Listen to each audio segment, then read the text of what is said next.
Good morning, good afternoon, good evening to you, wherever you are watching this video. And in today's video, we're going to be talking a little bit about the rise of iron and the information that we've actually learned yesterday, and what it is that we know now. So let's get first, before I start, let me just say, the next video I'm going to be uploading is actually the second episode of Beef Builds. I just thought I'd get this info out there to you guys as quick as I can. But anyway, so the first bit of information that we know is that the light level will cap at 385, and it will jump to 400 when the raid, which is named Machine's Wrath, releases a few days later, like the Taken King. So we have that time to get ourselves prepped and ready for 385, and after doing that, we then have a period of 2 days. Say you do it in a day or something like that, unlikely, but say it happens, you have a day of rest or a day of something like that to try out everything, and then you have the raid, and that'll be what everyone does over that day, the course of that day, the 2 days, the evening, whatever, and that will be the main source of getting your gear. And the legendary drops, exotic drops, and etc. will be similar to what is in the game at the moment and how it works at the moment. The next feature is actually something brand new, and that is ornaments. Now, you're probably wondering, what the hell? What is an ornament? Well, an ornament is pretty much something that is coming in the Rise of Iron, a brand new feature that provides the player with an option to change the appearance of your gear that you're wearing and your exotic weapons. Meaning, you can change what your... Say, at the moment, it seems like it just works as shaders. You can change separate parts of your gear. Say you can have, like,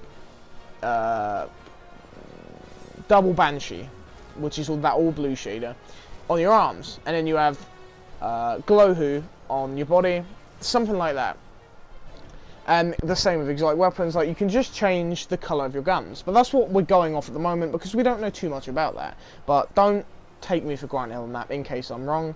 I'll update you guys as I find out some information. Next we have a book, which is like a record book, with tasks that obviously the person giving you or the book itself will want you to complete. And you will earn points on completion of the tasks with rewards such as emblems and gear and other things like that. It sounds similar to the year 2 Moments of Triumph book. And, you know, I'm not really sure what the tasks will be. They have to be brand new tasks due to the fact, you know, it's brand new DLC. It's a brand new straight look into... You know, it's a brand new DLC. We've done none of this stuff before. And the other thing is Archon's Forge. Now, Archon's Forge is meant to be an arena-based event. I'm not really sure what it's going to be or anything like that. But apparently, all we know so far is that we basically survive for 5 minutes or something like that with waves of enemies. And it ends with a boss, and you just get some Archon's Forge specific gear at the end of that. And this sounds pretty awesome because it's not like a tedious Prison of Elders that we've had before, or a Court of Oryx or anything like that. This sounds like a brand new event. I mean, it may work similar to the current two things we have, arena based, but we may possibly see something new, see some new sort of mechanics going on with this. Now, we also know that, I don't know if any of you guys have actually seen the cover for the Game Informer Destiny Rise of Iron articles and things like that, but that contains a Warlock, a Titan and a Hunter wearing brand new sets of armour with brand new weapons. Now, these sets of armour that they have with them are based very much around the Iron Lords, and that is very much what most of the Rise of Iron gear is going to actually be. Just a lot based around the Iron Lords and medieval kind of look, like the current Iron Banner gear, I guess. And the Titan looks absolutely badass. He looks like something out of Skyrim or something like that, just a really awesome looking guy. I guess you could say sort of like a Viking helmet, just with a face guard. something like that. It looks absolutely badass. And the Hunter also looks pretty awesome, along with the Warlock as well, following up looking pretty good, but the Titan definitely looks incredible. And what we also know is that there is actually a weapon set. But as you can see, I don't know if this is the weapon set that you see in the Game Informer front cover, but what I'm basically trying to get at here is that, you know, we know that there's a weapon set inspired purely by the Galahorn. Like, and what I think is really awesome about this is they're taking a classic, like a classic badass weapon, and as well as remastering it and bringing that back, they're making a whole set of weapons based off of this. So far we've seen a hand cannon, a sniper rifle and a shotgun based off of the Galahorn. Now, you guys are probably thinking in your head how awesome a hand cannon and a shotgun and a sniper rifle could look based off the look of a Galahorn, because we all have to admit the Galahorn looks pretty badass. And I'm also sitting there thinking what this could look like. I've got quite a few thoughts of what this could look like, and I feel it will look incredible. So, as well as all those things I've talked about with you so far, we also know that the Rise of Iron, obviously I've talked about this in my previous video, isn't going to be the same size as Taken King, but it will work in a similar fashion. Now, we obviously know about the new social space and all that kind of stuff, just from casual, you know, sort of Destiny, you know, how it works. We also know that they'll be adding a brand new lot of features in the Rise of Iron. But the main thing I wanted to talk to you guys about in this video is 100%, without a doubt, the new Artifact system. It's been revealed that Artifacts are going to have a brand new overhaul. Brand new, literally something we've never seen before. And this, in my opinion, is pretty game-breaking. This could change everything for certain players. We know that there is currently 8 new artifacts in the game that apply to your character, that change your playstyle and the way everything works for you. Now, we only know 2 of these 2 artifacts so far.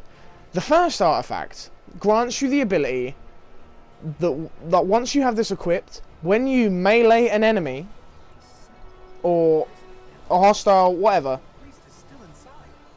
we know that it turns the enemy that you melee a ally. Like, say you go up to a fallen captain or a plagued captain, you melee him with this artifact equipped, he will become an ally and fight alongside you for a short amount of time. I'm not sure if he goes back against you once you, you know, I'm not sure if he goes back against you after this short time runs out or what, but we know that that is the first one. And the second one that I think sounds the most interesting for players that want to switch up their playstyle a little bit is the second one. What it does is, basically, it allows you, as a Guardian, of course, to have 2 melees and 2 grenades. Now, I'm not sure, that's not it, but I'm not sure if you have exotic armor on that allows you to have another grenade or allows you to have another melee charge. I'm not sure if it allows you to, say, you know, have 3 melee charges, 3 grenade charges or whatever, and it significantly increases all stats: intellect, discipline, strength and other stats. I think, I'm not 100% sure about that. However, what I do know is that unfortunately there is a downside to this, which is you do not get a super, but Orbs of Light do grant you the ability to recharge your melee and grenades even faster. Now, if you're a hardcore Crucible player, or you just want to change up your style for the casual strike or PvE event, this could be pretty game changing, because we've never had no super in Destiny before, and this is a brand new thing that we have never ever seen, and that's what I think is incredible. I mean, it could flop and be absolutely terrible and cannot work at all, but I think this could work so well. Like, I just think this is going to be amazing. Like the way players are now granted the ability to change their playstyle and to suit them as much as they want. I think this is a really good thing that they're adding, and I just think that is just amazing. Like the new artifacts, like players can still use their old artifacts and you infuse them and stuff like that, but the brand new artifacts are like they're class agonistic and able to be freely used with any class and subclass. They connect. Each of the 8 new artifacts connect to particular members of the deceased or passed away Iron Lords, including Failwinter, Jolda, and Scorry. There's a new character in the Rise of Iron called Tyra Khan, and she seems to be like the main character, the centerpiece of the DLC, just like Eris was in the older DLCs, and I guess in Taken King. Well, Oryx was, but, you know. And they are linked, obviously, directly to the Iron Lords, and obviously, as it is the Rise of Iron, and goes around a lot to do with the Iron Lords, we know that, you know, each of these artifacts, like I stated, will include these members of the deceased Iron Lords. And we've also seen, as well as that, guys, the new Crucible game mode, Supremacy, which looks like a bit of Kill Confirmed or something from Call of Duty. Don't say that it is, but that could be a possibility. And it does look pretty awesome. Like, you pick up little engrams and stuff when you kill an enemy. I'm not sure what they do. Maybe power-ups or something like that, or just points for your team. I'm not really sure. But we've seen a little look at the Supremacy and some of the new weapons. And I've also seen the Kvostov, the starting gun in Destiny, as an exotic. You can change the amount of bullets it shoots and all that kind of stuff. I'm not really sure how this will work. It looks pretty interesting. But we've seen a sneak peek of that. I'm not sure if it's true or false, but I have seen an image of that. I will try and put that in the description for you guys. And yeah, it does look incredible. Oh, and later on today, we're actually going to be seeing the new armor sets and stuff like that revealed and things like that. So stay tuned to my channel or any channel for that. And I hope you guys enjoyed. Peace out.